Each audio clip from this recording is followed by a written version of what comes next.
Magandang gabi sa inyong lahat. Ako nga pala si Mang Rolly. Alam ko maraming mga taong naniwala sa mga aswang. Ang kwento ko ngayon, ang pamagat ay, ang mangtas na aswang. Sila ang mga aswang na kumakain ng mga tao, gabi man o umaga. Basta gusto nila gagawin talaga nila. Kaya sila ang tinatawag na mangtas na aswang. Sa lugar namin sa Sibonga Southern part ng Cebu, maraming naniwala ng aswang, pero yung iba hindi naniwala, kasi hindi pa sila nakakita ng aswang. Isang gabi, nag-inuman ang magkumpare sa may maliit na tindahan kay Aling Nena. Roger, kailan ka ba mag-asawa? Asawa, wala ngang syota, asawa pa. Hahaha, diba, may gusto ka kay Sandra, niligawan mo ba? Paano ba mukha lang ang bibig pag uminom ng may sabaw? Hindi kasi marunong manligaw, takot sigurong mahuli ng pulis pag nabasted. Hahaha, hindi alam ng magkakaibigan, na may nagmamasid sa kanila. Isang nilalang nagising sa gabi. Tapos ng kanilang inuman, sige mga pare, uuwi na ako, sige pare, mag-ingat ka. At nang umuwi na sila, si Carlo, siya lang uuwing mag-isa. Habang naglalakad na siya, nararamdaman niya na parang may nakasunod sa kanya. At lumingon siya, paglingon niya wala namang tao. Nagsindi siya ng sigarilyo at nagpatuloy sa paglalakad. Maya-maya, parang may nakita siyang tao na nakatayo sa unahan. Dumiretso lang siya sa paglalakad at nang malapit na siya sa tao, magandang gabi. Hindi na sumagot ang lalaki, at bigla umaatake sa likuran niya. Kala niya na nasa harap ang lalaki, sa likod pala at kinagat ang kanyang ibabaw sa kanyang braso. Buti na lang magsasakal ang trabaho ni Carlo at kasama niya ang kalabaw niya pag nang trabaho na siya. At hinawakan ni Carlo ang buhok ng aswang at tinusok niya ang mata sa daliri niya, kaya nabitawan siya sa aswang. At bigla siyang tumakbo papalayo. Kinabukasan, pumunta si Carlo sa tindahan ni Aling Nena para ibalita ang nangyari sa kanya kagabi. Aling Nena, Aling Nena, o Carlo, bakit? Ang aga mo ah, mag-inuman uli kayo ngayon. Hindi Aling Nena, kagabi, pag-uwi ko nasalubong ko ang aswang na sinabi mo. Bakit totoo bang may aswang? Oo Aling Nena, may kagat pa ako dito sa ibabaw ng braso ko, at may kalmo pa ako sa kuko ng braso ko. Ganon, anong ginawa mo? Pag-uwi ko nakita ko ang aswang sa harapan ko. Kala ko nasa harapan ko. E bigla niya akong sinugod sa likuran ko. Wala pala siya harapan. Kala ko nasa harap ko siya. Kaya dun, hinawakan niya ang braso ko at kinagat niya ang ibabaw ng braso ko. Hinawakan ko ang buhok niya at tinusok ko ang mata niya sa daliri ko. At nabitawan niya ako. Kaya ako nakatakbo palayo. Tapos noon, maraming mga tao ang nakakaalam, dahil sa nangyari kagabi. Sa araw-araw, dama-dami ang mga nawawalang tao, isinisisi ng mga tao, ang aswang. At ngayon ay nababalot ng takot, ngunit may isang magigiting na manggagamot, na nagtatangkang tuklasin, ang lihim sa likod ng mabangis na nilalang. Ang kanyang pangalan ay si Romy, isang dalubhasa sa espiritual na mga bagay. Kaso lang may mga taong hindi naniwala, dahil palagi siyang uminom ng alak. Dahil napatay ng aswang, ang kaisa-isa niyang anak. At nang nalaman ni Romy ang nangyari, sa kabila ng pangamba ng mga tao, nagsimula siyang maghanap ng mga senyales, at tanda ng aswang. Sa bawat pagsusuri, natagpuan niya ang mga lumang kasaysayan ng nayon na may mga bahagi ng ritual na nagsasabing may nagbabalik na mabangis. Nagpatawag si Romy sa mga kapitbahay niya para pag-usapan kung paano papatayin ang aswang dahil maraming mga tao nang namatay, at mga hayop na kanilang inaalagaan. Malaking problema ang binigay ng aswang sa baryo. Mga kasama, nagpatawag ako dahil sa mga nangyari dito sa atin. Dahil sa malas na aswang, kung ano ang dapat nating gawin para mahuli natin ang aswang. Bakit Mang Romy? May kakayahan ka ba para matalo mo ang aswang? Ang alam namin baso lang ang palagi mong hinahawakan. Totoo yan. Ngayon nagbago na ako, at nakikialam na ako dahil sa aswang, namatay ang kaisa-isa kong anak. Kaya ako palagi na lang uminom. Gusto kong mawala ang aswang sa nagbibigay ng problema sa atin. Ang mga tao sa ay nagkakaisa, sa pangangailangan ng proteksyon, sinimulan nila ang paghahanda para sa laban sa aswang. Subalit, habang dumarami ang gabi, mas lalong damadami ang mga tanda ng pagbabalik ng mabangis na nilalang. Nang dumating ang gabi ng pag-aalboroto, nagumpisa ang alingaw-ngaw ng dilim.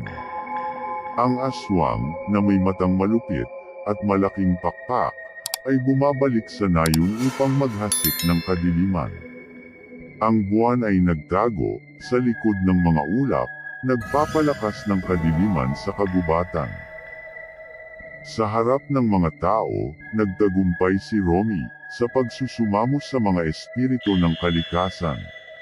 Nang biglang umilo ang mga kawayang tanim sa paligid, nagdulot ito ng kakaibang kapangyarihan na umapaw sa kanyang katawan.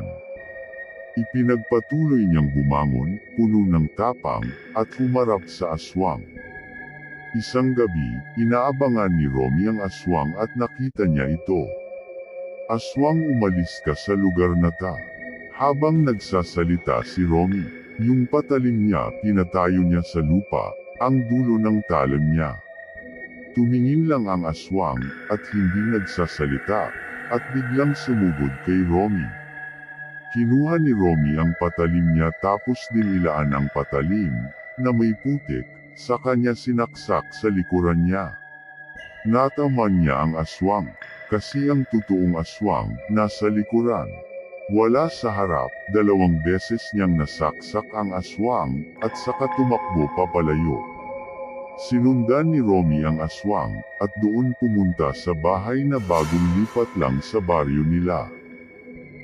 At nakita ni Romy na umakyat ang aswang sa bahay, at hindi na lumabas. Si Romy ay pumunta siya sa may dirty kitchen, at binaliktad ang mga kahoy na sobra sa kanilang pagluluto, at nilagyan ng dugo ng aswang. Kinabukasan, nagkaroon ng maingay na sagupaan sa pagitan ni Romy at ng aswang. At nabalitaan na lang nila na may namatay na lalaki. Sabi daw, inaatake sa puso kaya namatay. At ang pamilya nun umalis na at pumunta sa ibang lugar. Nagtagumpay sila na mapanatili ang katahimikan, ngunit ang alingaw-ngaw ng dilim ay nag-iiwan ng matinding kaba sa kanilang mga puso. Matapos ang matagumpay na laban ni Romy, nagsimulang pumayapa ang buhay sa munting lugar. Subalit, ang pag-asa ay hindi natagal. Isang araw, isang bagong alingaw-ngaw ang bumalot sa hangin, nagdulot ng pangamba sa mga puso ng mga tao.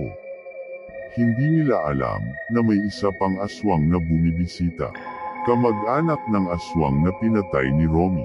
At biglang nagbalita sa baryo na may pinatay na kambing at baka. Wala nang lamang loob.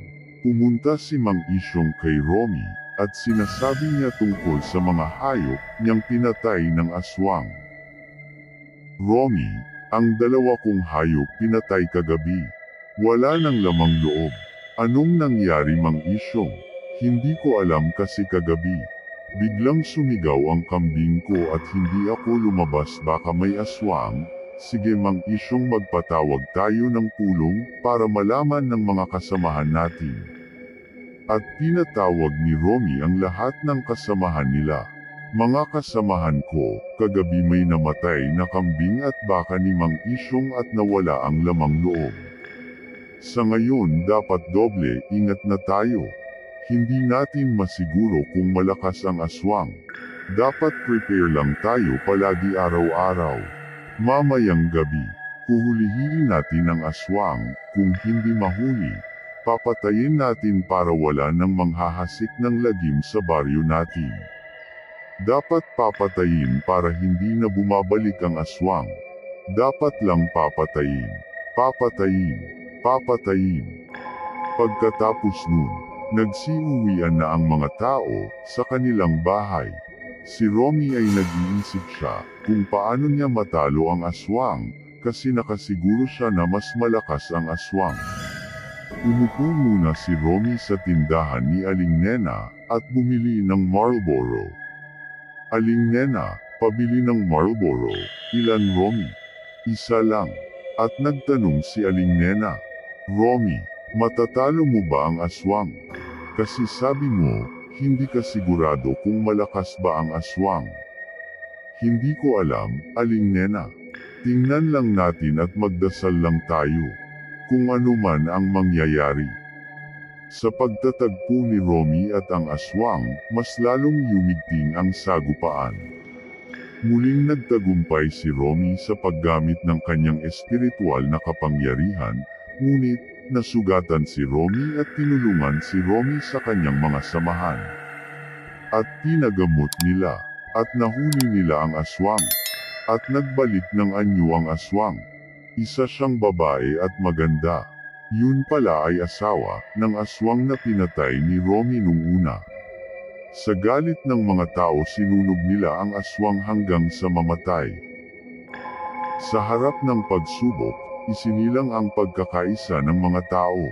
Sa tulong ni Romy, nagtagumpay silang pigilan ang aswang at ibalik ang katahimikan sa kanilang nayon.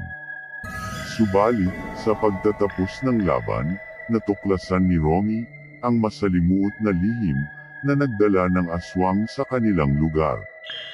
Ang kanyang pagsilayan sa kasaysayan ng nayon ay nagdulot ng bagong pag-asa at pag-unawa sa kabila ng mga panganib na dumating. Sa harap ng mga pagsubok, ipinakita ng mga tao ang lakas ng kanilang pagsasama-sama at pagtutulungan, naglalabas ng lihim na lakas na higit pa sa kapangyarihan ng aswang.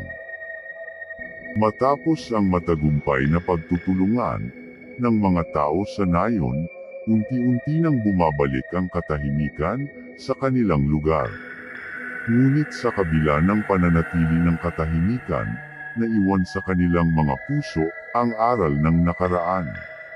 Si Romy ay bagamat pagod sa mga laban, ay hindi nagpapatinag sa pagtuklas ng mga aswang.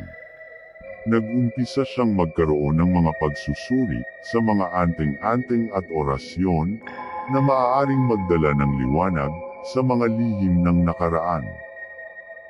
Sa kanyang mga pagsusuri, natuklasan ni Romy ang isang sinaunang ritual na maaaring ipahayag ang tunay na pagkakakilanlan ng mga aswang. Kasama ang mga manggagamot at mandirigma, nagsagawa sila ng mahabang ritual na nagdadala sa kanila sa matinding kagubatan sa harap ng lugar kung saan unang nagmulat ang mga aswang. Sa tindahan ni Aling Nena, nag-inuman muli ang mga barkada. Aling Nena, bigyan mo kami ng colorful birthday kasi ni Onyot. Kaya siya na ang magbabayad. Hahaha, Roger, alam mo na kung paano manligaw. Aling Nena, hindi pa, turuan mo ako. Sige, ganyan Roger, Day, may gusto ako sa'yo pwede ba kitang maging nobya? Ganun lang Aling Nena, ang dali lang pala. Sabi ni Onyot, madali lang pag wala, pag andyan na mahirap sabihin. Hahaha, hindi ka tulad ni Romel, isang kidhat lang syota na, hahaha. Ano yan makuha ka lang sa tingin, hahaha. Ang nakaraan ng mga aswang ay bahagi ng isang sinaunang kasaysayan na nagturo sa kanila ng kakaibang kapangyarihan. Ngunit sa kabila ng kanilang likas na hilig sa dilim, natutunan din ni Romy na may mga oras na nangangailangan sila ng tulong at pag-unawa. Matapos ang pagsasanib puwersa ni Romy at ng mga kasamahan niya sa nayon, unti-unti nang bumalik ang tiwasay na pamumuhay sa kanilang lugar. Si Aling Rosa, isang dating bihag ng mga aswang, ay nananatiling hindi mapakali. Bagamat malaya na siya, ang mga alaala ng mga pangyayaring kanyang naranasan ay nananatili sa kanyang isipan. Sa kanyang pagmumuni-muni, napagtanto niya na ang tunay na kapayapaan ay nagsisimula sa pagpapatawad at pag-unawa. Sa kanyang determinasyon na magbigay ng halimbawa, inumpisahan ni Aling Rosa na makipag-ugnayan sa ilang mga aswang na kilala niya mula sa kanyang nakaraan.